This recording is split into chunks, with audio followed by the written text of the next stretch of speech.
Hello friends, સ્વાગત છે તમારું તમુસ કિચન એન્ડ વ્લોગ પર. મિત્રો, આ નાસ્તો બનાવવા માટે તમારે નથી કોઈ વધારાની મહેનત કરવાની કે નથી કોઈ તૈયારી કરવાની. બસ ઘરમાં જે વસ્તુઓ સામાન્ય રીતે હાજર મળતી હોય એનાથી જ ફટાફટ બનીને તૈયાર થશે. અને મેં તો ખરેખર વિચાર્યું જ નહોતું કે મારી ઘરે બધાને આ નાસ્તો આટલો બધો પસંદ આવશે. અહીંયા મેં મીડિયમ સાઇઝના 2 બટેટા લીધા છે. બંને બટેટાની છાલ કાઢી એને પાણીમાં રાખી દેશું, કેમ કે બટેટા બહાર રહેશે તો ખૂબ ઝડપથી કાળા પડવા લાગશે. ત્યાર પછી આપણે અડધા કપ જેટલા પૌવા લઈશું. અહીંયા તમારે કોઈ વાટકી કે કપને માપ તરીકે સેટ કરી દેવાનું, જેથી રેસીપી એકદમ સરસ પરફેક્ટ બનીને તૈયાર થાય. આ પૌવાને મેં જોઈ ચાળીને ચોખ્ખા કરી લીધેલા છે, તો હવે એને ધોઈ લેશું. હવે આ રીતે ધોઈને તૈયાર કરેલા પૌવાને આપણે સાઈડ પર મૂકીશું અને મીડિયમ સાઇઝની ખમણી લઈ આ જે બંને બટેકા છે એમાંથી એક બટેકાને છીણી લઈશું.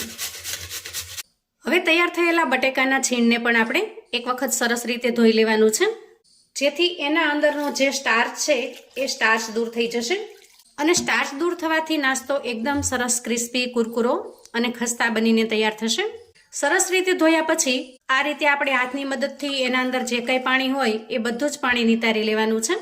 જુઓ, આ રીતે આપણે થોડું એકદમ પ્રેસ કરીને બધું જ પાણી કાઢી લેવાનું, જેથી લચ્છા એકદમ સરસ છૂટા છૂટા બનીને તૈયાર થશે. ત્યાર પછી એક મિક્સિંગ બાઉલમાં તૈયાર કરેલું બટેટાનું ખમણ ઉમેરી દઈએ અને એક મીડિયમ સાઇઝની ડુંગળીને મેં એકદમ ઝીણી ઝીણી સમારીને તૈયાર કરેલી છે, તો એ ડુંગળીને પણ ઉમેરીશું. તમે જો ડુંગળી ન ખાતા હો તો તમારે ડુંગળી સ્કીપ કરી દેવાની. અને એક નાનું ટમેટું ઝીણું સમારેલું તૈયાર કરેલું છે, એને પણ ઉમેરી દઈએ. તીખાશ માટે થોડા લીલા મરચાંના ટુકડા ઉમેરીશું. તમે જો બાળકો માટે બનાવતા હો તો તીખાશનું પ્રમાણ એ રીતે રાખવાનું. હવે ઉમેરીશું 1 ચમચી જેટલા ચીલી ફ્લેક્સ, જેનાથી નાસ્તાનો લુક તમને એકદમ ગજબનો લાગશે. અને હવે કરીશું રૂટીન મસાલા. સૌથી પહેલા સ્વાદ પ્રમાણે મીઠું ઉમેરી દઈએ, અડધી ચમચી ધાણા પાવડર ઉમેરીશું અને 5 ચમચી જેટલી હળદર ઉમેરીશું, ખાસ કરીને કલર માટે. અને છેલ્લે થોડી ઝીણી સમારેલી કોથમીર ઉમેરી દઈએ. અને હવે આ બધી જ વસ્તુને સરસ રીતે મિક્સ કરી લઈશું. તમે ઈચ્છો તો આના અંદર થોડા વધારાના મસાલા કે વધારાના વેજીટેબલ્સ પણ ઉમેરી શકો છો, કેમ કે રેસીપી એકદમ સરસ ફ્લેક્સિબલ છે. તમારી પસંદગી પ્રમાણે તમે આમાં કોઈ પણ વસ્તુ એડ કરી શકો છો, કોઈ પણ વસ્તુ સ્કીપ પણ કરી શકો છો. પણ હું આજે એકદમ સિમ્પલ મસાલાથી બનાવી રહી છું, અને ખરેખર સિમ્પલ મસાલાથી પણ આ નાસ્તાનો ટેસ્ટ ખૂબ જ સરસ બને છે. અહીંયા મસાલાને આપણે ખૂબ સરસ રીતે મિક્સ કરી લીધા છે. તો હવે આ તૈયાર થયેલા મિશ્રણને આપણે થોડી વાર માટે સાઈડ પર મૂકીશું.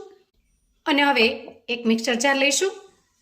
જારની અંદર આપણે 2 ચમચી જેટલું દહીં ઉમેરીશું, જે ખાસ કરીને બહુ ખાટું ન હોય કે વધારે પડતું મોળું પણ ન હોય, એ રીતે મીડિયમ ખટાશવાળું લેવાનું. ત્યાર પછી માપ માટે આપણે જે કપને સેટ કરેલો છે એ અડધો કપ ભરી અને સૂજી લઈશું. તમે અહીંયા સૂજી કે રવો કોઈ પણ લઈ શકો છો. અને એને જારમાં ઉમેરીશું. હવે જુઓ, અહીંયા પૌવા પણ એકદમ સરસ સોફ્ટ થઈ ગયા છે અને એના અંદર બિલકુલ પાણીનો ભાગ પણ નથી.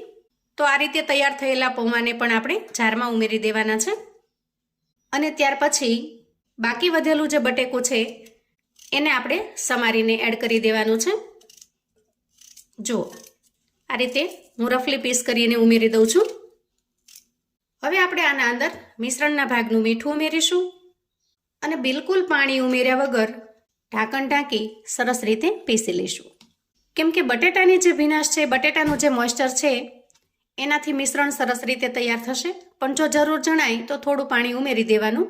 અહીંયા શરૂઆતમાં આપણે બિલકુલ પાણી નહીં ઉમેરીએ, પણ જ્યારે પીસતી વખતે જરૂર જણાય તો થોડું પાણી ઉમેરવાનું છે. જુઓ, અહીંયા મિશ્રણ આપણને આ રીતે એકદમ ઘાટું લાગે છે અને મિશ્રણને આપણે થોડું લિક્વિડ ટાઈપ બનાવવાનું છે, જેથી થોડું પાણી ઉમેરીશું, અંદાજે અડધા કપ જેટલું. અને ફરી એક વખત પીસી લઈએ. તો જુઓ, બેટર કંઈક આ રીતનું બનીને તૈયાર થશે. હવે આપણે જે મસાલો બનાવીને તૈયાર કર્યો છે ને, એ મસાલાની અંદર આપણે આ બેટરને ઉમેરી દઈશું અને મસાલામાં સરસ રીતે મિક્સ કરી લઈશું. આ રીતે નહીં કોઈ તામઝામ, નહીં કંઈ પલાળવું કે પીસવું, કોઈ પણ જાતની ઝંઝટ વગર એકદમ સરસ મજાનું ક્રિસ્પી નાસ્તા માટેનું બેટર બનીને તૈયાર છે. હવે નાસ્તાને ઉપરથી એકદમ સરસ ક્રિસ્પી અને અંદરથી સોફ્ટ બનાવવા માટે આપણે અહીંયા સોડા કે ઈનો કશું જ નહીં વાપરીએ. પણ નાસ્તાને એકદમ સરસ ટેસ્ટી બનાવવા માટે અને અંદરથી ફૂલેલો જાળીદાર બનાવવા માટે એક સરસ મજાનો વઘાર ઉમેરીશું, જેમાં અંદાજે 2 ચમચી જેટલું તેલ મેં અહીંયા ગરમ કરી લીધું છે. એમાં અડધી ચમચી જેટલું આખું જીરું ઉમેરીશું અને અડધી ચમચી જેટલી રાઈ ઉમેરીશું, થોડી હિંગ ઉમેરીશું અને તૈયાર થયેલા વઘારને આપણે મિશ્રણમાં ઉમેરી દઈશું. આ રીતે ગરમ તેલનો વઘાર ઉમેરવાથી નાસ્તો ઉપરથી તો એકદમ સરસ ક્રિસ્પી બને છે, પણ અંદરથી એકદમ સરસ સોફ્ટ અને જાળીદાર બને છે. વળી વઘાર ઉમેરવાથી નાસ્તાના ટેસ્ટમાં પણ વધારો થાય છે. તો અહીંયા આપણું એકદમ પરફેક્ટ બેટર બનીને તૈયાર છે. આગળની પ્રોસેસ માટે હવે આપણે ગેસ તરફ જઈએ. ગેસ ઓન કરી અને ગેસ ઉપર મેં એક પેનમાં થોડું તેલ ગરમ થવા માટે અગાઉથી જ મૂકેલું છે. તેલને આપણે થોડું ગરમ થવા દેવાનું છે, પછી જેમાં નાસ્તો ઉમેરીશું.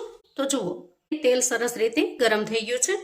ગેસની ફ્લેમને આપણે મીડિયમ પર રાખીશું અને આપણે તૈયાર કરેલ બેટરમાંથી અંદાજે 1.5 ચમચા જેટલું બેટર ઉમેરીશું અને ત્યાર પછી ચમચાની મદદથી બેટરને સરસ રીતે સેટ કરી લેવાનું છે. આ રીતે કિનારી બાજુ જો વધારે પડતું ફેલાઈ ગયું હોય તો શરૂઆતમાં તમે ચમચીની મદદથી સેટ કરશો ને એટલે એકદમ સરસ સેટ થઈ જશે અને નીચેની સાઈડ થોડી ક્રિસ્પી થઈ જાય એટલે આપણે એની સાઈડ ચેન્જ કરી લેવાની છે આ રીતે. અને હવે નીચેની સાઈડ પણ એકદમ સરસ ક્રિસ્પી થાય ત્યાં સુધી એને ફ્રાય થવા દેશું. અહીંયા તમે ધારો તો ડીપ ફ્રાય પણ કરી શકો છો, પણ ઓછા તેલનો ઉપયોગ થાય અને છતાં પણ એકદમ સરસ ક્રિસ્પી નાસ્તો બને એટલા માટે મેં અહીંયા શેલો ફ્રાય કરેલું છે.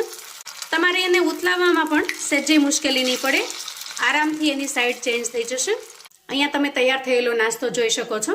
નહીં પૂરી, કચોરી કે સમોસા એકદમ અલગ રીતે નવા ટેસ્ટમાં નવો નાસ્તો બનીને તૈયાર થાય છે અને સ્વાદમાં ખરેખર ખૂબ જ લાજવાબ બને છે. તો અહીંયા આપણે બધા જ નાસ્તાને તળીને તૈયાર કરી લીધો છે અને તમે તેલનું પ્રમાણ પણ જોઈ શકો છો. માત્ર 2 થી 3 ચમચા જેટલું જ તેલ વપરાય છે. તો જુઓ, ઓછી મહેનતમાં એકદમ લાજવાબ એવો ટેસ્ટી નાસ્તો બને છે. અહીંયા તમે નાસ્તાનો લુક જોઈ શકો છો. જોતા જ ખાવાનું મન થઈ જાય ને એવો સરસ ટેસ્ટી બને છે. ઉપરથી એકદમ સરસ ક્રિસ્પી અને અંદરથી સોફ્ટ જાળીદાર બને છે. કોઈ પણ ચટણી સાથે પીરસો બસ ખાવાની મજા પડી જાય એવો ટેસ્ટી બને છે. એનો ટેસ્ટ જ એટલો લાજવાબ છે કે તમારે કોઈ ચટણીની જરૂર નહીં પડે. ઉપરથી આ નાસ્તો એકદમ સરસ ક્રિસ્પી બને છે અને અહીંયા હું તમને એક તોડીને પણ બતાવું છું. વાહ, જુઓ. તો મિત્રો, આજનો મારો વિડીયો જો તમને થોડો ઘણો પણ ઉપયોગી થયો હોય તો વિડીયોને એક લાઈક ચોક્કસથી આપજો અને આવું અવનવું જાણવા માટે, મને સપોર્ટ કરવા માટે ચેનલ પર જો તમે નવા છો તો પ્લીઝ ચેનલને સબસ્ક્રાઇબ કરજો અને વિડીયો તમારા સગા સંબંધી મિત્રોને પણ શેર કરજો, જેથી એ લોકો પણ આ નવો નાસ્તો બનાવીને તૈયાર કરી શકે. કોમેન્ટમાં મને ચોક્કસથી જણાવજો મિત્રો કે આજનો યુનિક અલગ એવો આ નાસ્તો તમને કેવો લાગ્યો છે. ફરી મળીશું એક નવી રેસિપી સાથે. ત્યાં સુધી આવજો મિત્રો.